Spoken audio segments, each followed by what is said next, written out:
salam di dalam Dharma. Namo Sang Hyang Adi Budaya, Namo Buddhaya, dan salam sejahtera bagi semua. Pada kesempatan pagi menjelang siang ini tepat pada jam 11 di tempat ini rutin tiap hari mengadakan doa pelimpahan jasa. Pada hari ini pelimpahan jasa sekaligus peringatan 1 tahun wafatnya Ibu Sulis Indawati dan juga keluarga dari almarhum Bapak Puguh Hartono. Apabila kedua almarhum dan almarhumah ini dan juga almarhum dan almarhumah yang foto maupun abunya dititipkan tempat ini mendapatkan manfaat dari pelimpahan jasa, dari doa-doa yang akan kita panjatkan. Semoga dengan kekuatan kebajikan yang pernah dilakukan oleh leluhur-leluhur, didukung dengan pembacaan sutra maupun persembahan, segera mengkondisikan arwah-arwah beliau untuk telah di alam bahagia. Marilah dengan penuh khusyuk, penuh bakti dan keyakinan kepada Buddha, Dharma, dan Sangha kita bawakan doa peringatan 1 tahun ini dengan hikmah. Untuk mengawali membawa doa, marilah kita baca bahasa Indonesianya 62, kita baca bersama. Para Buddha di 10 penjuru di 3 masa, Amitabha Buddha yang terutama, menolong almarhum dan almarhumah lahir di tanah suci pada tingkat 9 dengan kebajikan yang luar biasa. Kini aku berlindung sepenuh hati bertobat atas kesalahan yang dilakukan pikiran, ucapan, dan perbuatan. Setiap ada kebajikan yang terkumpul dengan tulus melimpahkan jasanya, semoga bersama umat sedharma selalu mendapat berkah mulia. Menjelang meninggal alam surga Sukawati dengan jelas nampak di mata, bersemangat saat melihat dan mendengar, bersama-sama lahir di surga Sukawati. Bertemu Buddha dapat hentikan samsara, seperti Buddha menolong semuanya, memutuskan semua kilesa dari tauba dosa moha. Dengan belajar dharma yang tiada tara, bertekad menolong semua makhluk dan bertekad mencapai Buddha Marga.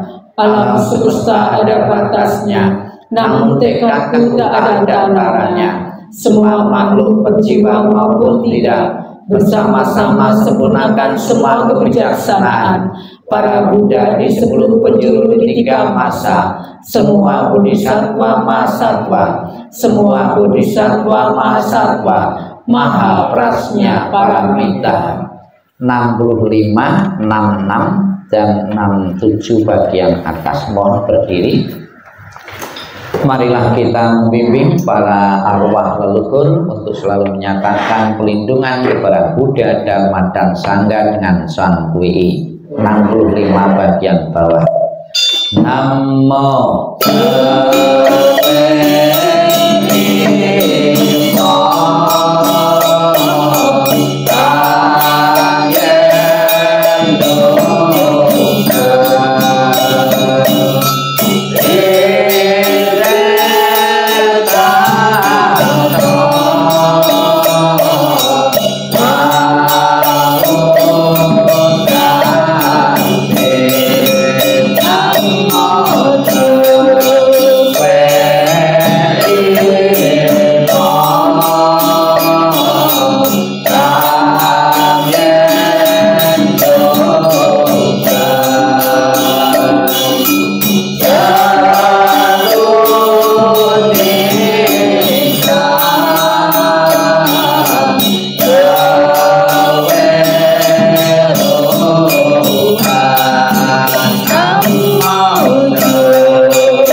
disebutkan nama almarhum, mah dan almarhum. Ya, kita almarhum dulu baru almarhumah. Ya, 68 bahasa Indonesianya. Semua jasa pahala kami dari pembacaan sutra suci ini dilimpahkan untuk almarhum Bapak Pugu Hartono dan Ibu almarhumah Ibu Sulis Indrawati. Semoga dengan bantuan kekuatan belas asih Triratna dapat mengurangi, menghilangkan perilaku tidak baik, tidak gelisah almarhum dan almarhumah, bebas dari penderitaan tunggal lahir di alam samsara, terlahir di tanah suci surga Sukawati di sebelah barat, lahir dari bunga teratai tampalan tubuh yang agung, bertemu dengan Buddha, mendapat ajaran mulia, mencapai kesempurnaan. Halaman 70. Mahikra Suci 18 Amitabha Buddha, kita baca bersama 70. Jika aku telah mencapai Anuttara Samya Sambodhi, makhluk-makhluk yang berada dalam 10 penjuru alam ada melakukan kebajikan 6 paramita, mengulang-ulang namaku siang dan malam dengan batin terpusat, ingin terlahir di tanah suciku. Saat meninggal dunia, aku dengan para bodhisatwa akan menjemputnya. Dalam seketika dapat terlahir di tanah suciku surga Sukawati. Bila tidak, maka biarlah aku tidak mencapai Anuttara Samya Sambodhi. 55 dan 56. 55 dan 56. Mohon berdiri.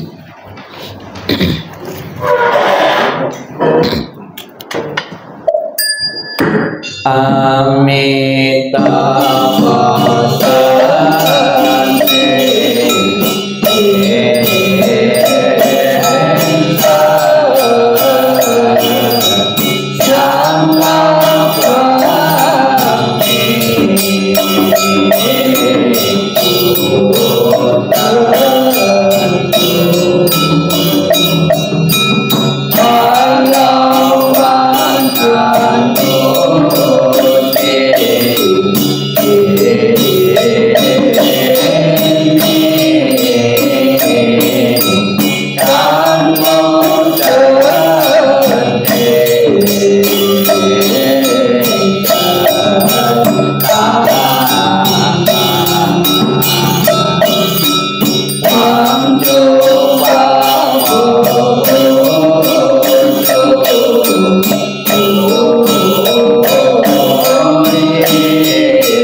tangan di depan dada untuk punggung lantai kuncup.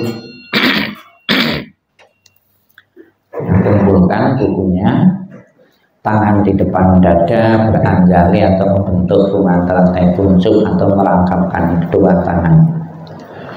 Marilah bisa kita mengenang, memperingati, mendoakan 1 tahun wafatnya Ibu almarhumah Ibu Sulis Indrawati, dan juga tak lupa 12 tahun Bapak Pugu Hartono wafat. Kita ikut doakan semoga leluhur keluarga yang hari ini kita doakan belum terdorong telah di alam surga bahagia, surga sukawati, belum menikmati ketenangan, kedamaian dan kebahagiaan sesuai dengan harapan keluarga. Buddha Amitabha yang bertahta sebelah barat dan para sucinya menjemput kedua arwah Ibu Sulis dan Bapak Teguh untuk terlahir di alam surga sukawati. Kita nenfo dengan penuh penghayatan dengan keyakinan kepada Buddha Amitabha untuk mengiringi pembawaan doa kelahiran kembali, salam cinta kasih Buddha Amitabha dan mengingat budi ayah bunda. Namo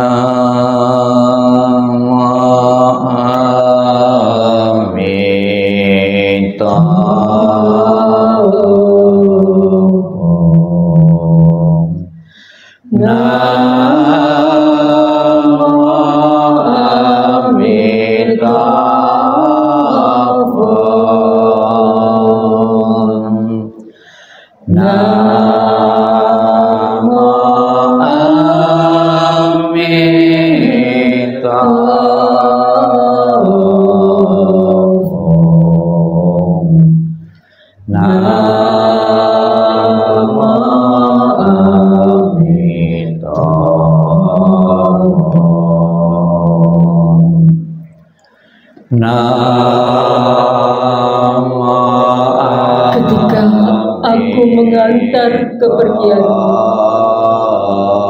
rasa duka diubah menjadi senandung yang indah. Setiap kata adalah doa kedamaian. Perjalanan kelahiran kembali sejuk dan cerah. Wajahmu tak terlupakan di dalam hatiku.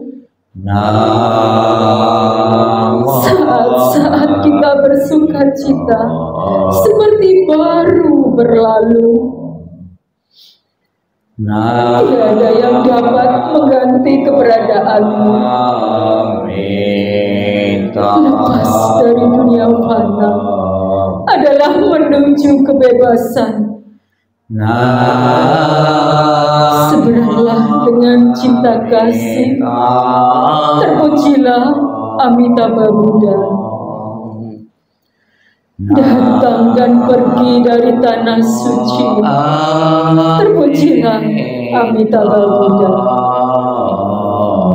Berkat kebajikan selalu bahagia, terpujilah Amitabha Buddha.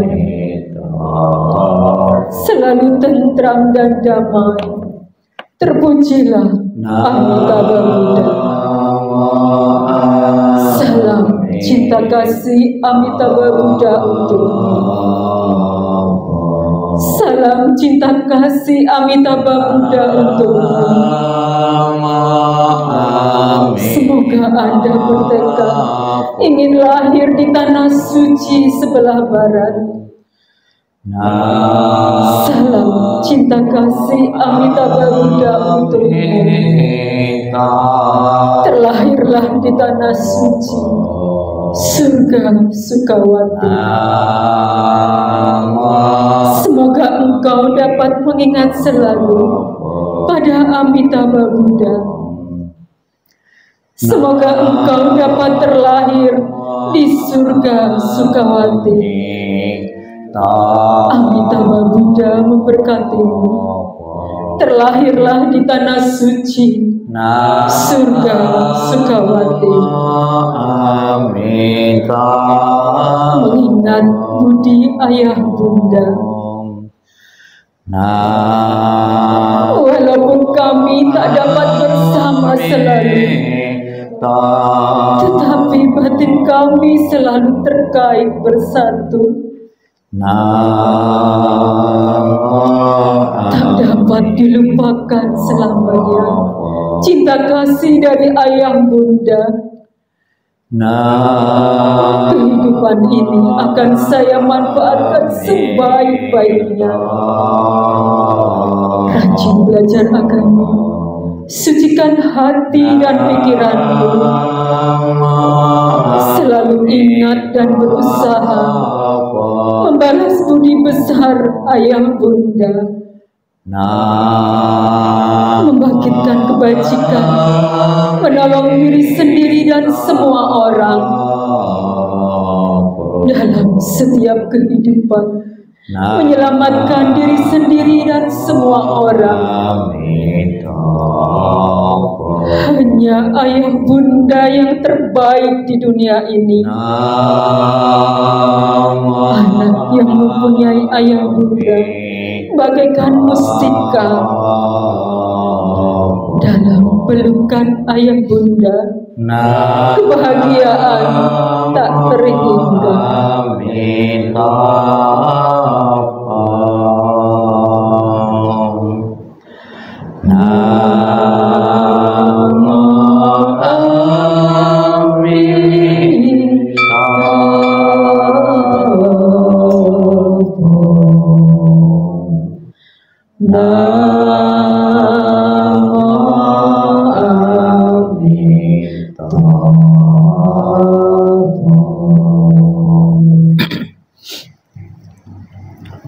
Sebelum kita mengakhiri rangkaian pembawaan doa ini, marilah dalam sikap hening, sikap merenung, kita akan bersama-sama mendengarkan penjelasan Sang Buddha tentang tujuan dan manfaat mengadakan doa, memberikan persembahan kepada orang tua yang telah tiada. Sikap hening, sikap merenung dimulai. Inilah yang disabdakan oleh Sang Buddha. Demikianlah mereka yang berbelas kasih, memberikan kerabatnya minuman dan makanan murni yang berlimpah tepat pada waktunya. Semoga ini semua menjadi milik para kerabat. Semoga mereka berbahagia. Dan setelah mereka berkumpul di sana, para kerabat yang telah meninggal pun berkumpul. Mereka bergembira sepenuhnya akan makanan dan minuman yang berlimpah ruah. Semoga para kerabat kalian berusia panjang. Merekalah yang menyebabkan kita memperoleh keuntungan ini. Penghormatan telah diberikan kepada kita. Tiada pemberi tanpa pahala. Karena di sana tiada pertanian dan tiada peternakan, tiada perdagangan, tiada transaksi jual beli dengan uang. Maka dengan pemberian dari sini, mereka yang telah meninggal dapat hidup di sana. Bagaikan air di bukit mengalir menuju ke bawah, demikianlah pemberian yang telah diberikan dari sini bermanfaat bagi mereka yang telah meninggal. Bagaikan sungai-sungai yang penuh dapat mengalir memuni lautan, demikianlah pemberian yang telah diberikan dari sini bermanfaat bagi mereka yang telah meninggal.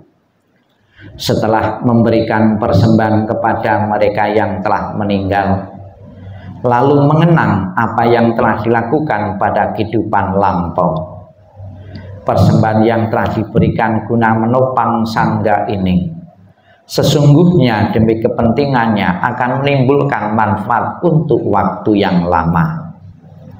Kewajiban kerabat yang telah diterangkan ini adalah penghormatan yang telah dilakukan dengan sempurna kepada mereka yang telah meninggal, kekuatan yang telah diberikan kepada para biku, dan pahala besar yang telah kalian capai. Sabbi sata bhavantu sukitata. Semoga semua makhluk hidup berbahagia dan sejahtera. Sikap merenung selesai. Sadu, sadu, sadu. Terimalah salam di dalam Dharma. Namo Sang Hyang Adi Budaya. Namo Buddhaya.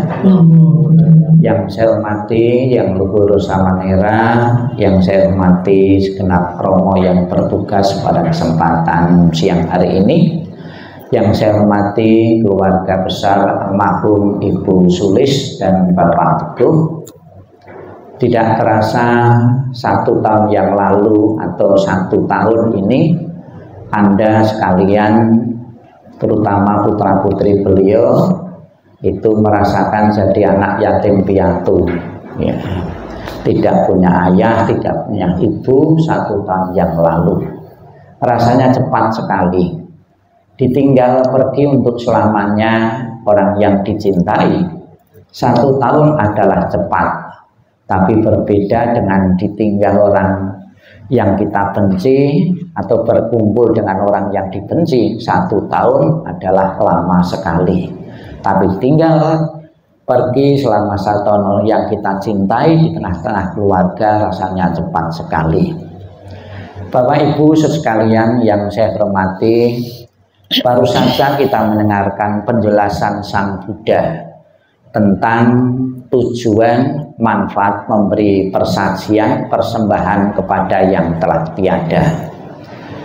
Memberikan persembahan kepada orang yang telah tiada, orang tua, itu sudah ada sebelum ada agama Buddha. Jadi diceritakan zaman dahulu itu di India sana, masyarakat yang menghormati leluhur-leluhur itu pergi ke kuburan. Di zaman Buddha itu tidak selamanya kuburan itu ditanam, ya, tidak selamanya dikubur.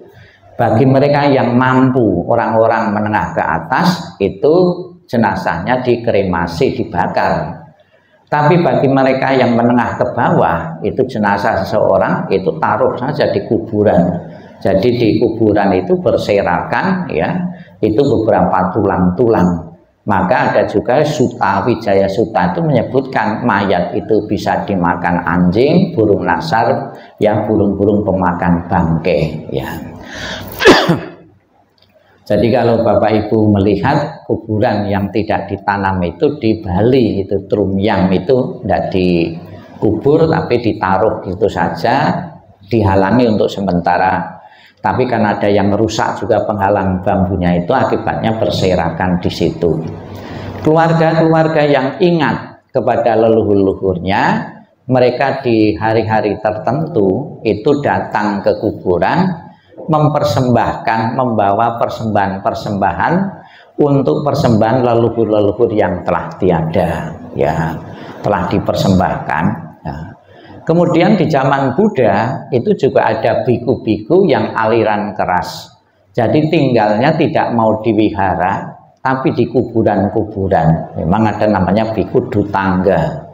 Itu latihannya, ya, keseharian itu meditasi di kuburan itu. Meditasinya merenung bahwa cepat atau lambat saya pun tidak beda nasibnya dengan mayat-mayat yang ada di kuburan itu. Untuk menghilangkan keserakan hidup, untuk menghilangkan kebencian dan kebodohan. Jadi dengan merenung di kuburan itu untuk mencapai pencerahan atau pembebasan, itu meditasinya di kuburan itu. Kemudian makannya, karena makannya juga tidak ditopang oleh umat, itu bekas-bekas, ya, bekas-bekas persembahan untuk leluhur itu dimakan oleh para biku ini, ya. Dimakan, ya.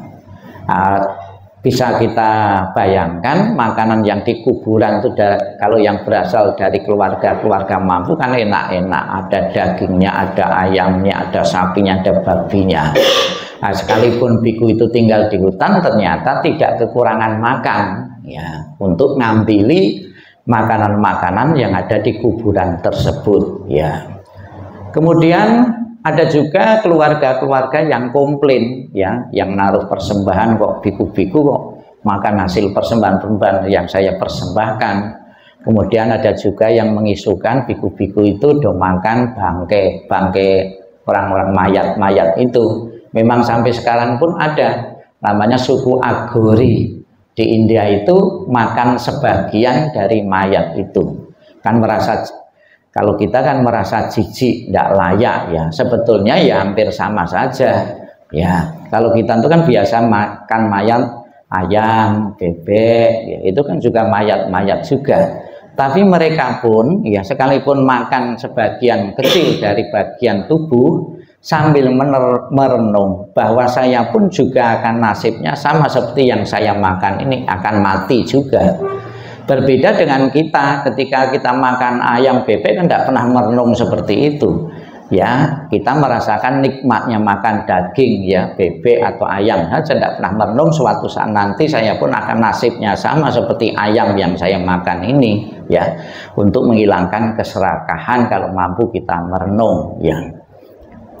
Kemudian ada keluhan dari masyarakat yang menaruh persembahan itu kok dimakan oleh biku-biku. Kemudian Sang Buddha membuat nasihat kepada para biku, makanan-makanan yang tidak dipersembahkan kepada para biku, yang tidak dikasihkan para biku tidak boleh dimakan ya. Jadi awali dari itulah kemudian para umat ini karena ada kritikan itu dan para biku, kemudian yang dimakan biku adalah setelah dipersembahkan umat ya, itu baru dimakan oleh para biku yang latihan keras di situ. Bapak Ibu saudara sekalian yang saya hormati, dari cerita ini di dalam agama Buddha diberi makna baru yang lebih logika ya, bahwa persembahan-persembahan makanan yang ditaruh di meja-meja leluhur itu tidak dimakan ya fisiknya, tapi jasa kebajikan ya, jasa kebajikan dari mempersembahkan sajian makanan ini dikasihkan orang lain. Pahala kebajikan itulah yang baru bermanfaat bagi leluhur-leluhur yang telah tiada. Dapat kita lihat kenapa leluhur-leluhur tidak membutuhkan makanan fisik lagi ya, terbukti nanti sampai selesai ya tetap utuh juga, tidak berkurang, tidak tetel juga ya. Memang ada yang berpendapat yang dimakan itu tidak semua, tapi mengambil menyerap saripatinya saja, maka hasil persembahan itu ada yang niteni itu rasanya hambar atau anyep ya. Ya kalau buah ya ada yang meniteni seperti itu. Kalau makanan-makanan yang lain seperti nasi dan sayur itu anyep karena diperciki ya dengan air dingin ya. Di dalam agama Buddha kebajikan kepada leluhur tidak terbatas mempersembahkan makanan, namun banyak sekali. Misalnya saja kita habis sembahyang, kulimpahkan kebaikanku hasil habis sembahyang, kulimpahkan kebaikanku habis meditasi, kulimpahkan kebaikanku habis berdana kepada orang yang layak. Ini juga layak sekali dipersembahkan kepada leluhur-leluhur yang telah tiada. Dengan selalu kita perhatikan dengan persembahan-persembahan sebagai rasa simpati kepada orang yang telah meninggal. Orang yang telah meninggal, arwah yang telah meninggal mempunyai perasaan bahagia. Dengan perasaan bahagia yang diciptakan sendiri itulah akan terdorong terlahir di alam bahagia. Semoga Bapak Ibu dengan pelaksanaan peringatan 1 tahun dan juga sekaligus mendoakan 12 tahun Bapak Buku Hartono yang telah meninggalkan keluarga karena meninggal, doa dan harapan keluarga Buddha Amitabha yang bertahta sebelah barat benar-benar memenuhi janji dan tekadnya untuk menjemput arwah beliau yang meyakini dan bertekad untuk terlahir di alam surga sucinya. Sadu, sadu, sadu. Marilah kita akhiri rangkaian pembawaan ini dengan menghormat sebanyak 3 kali dengan menundukkan kepala. Hormat pertama, hormat kedua, hormat ketiga. Namo Amitabha. Namo Amitabha. Silakan foto bersama.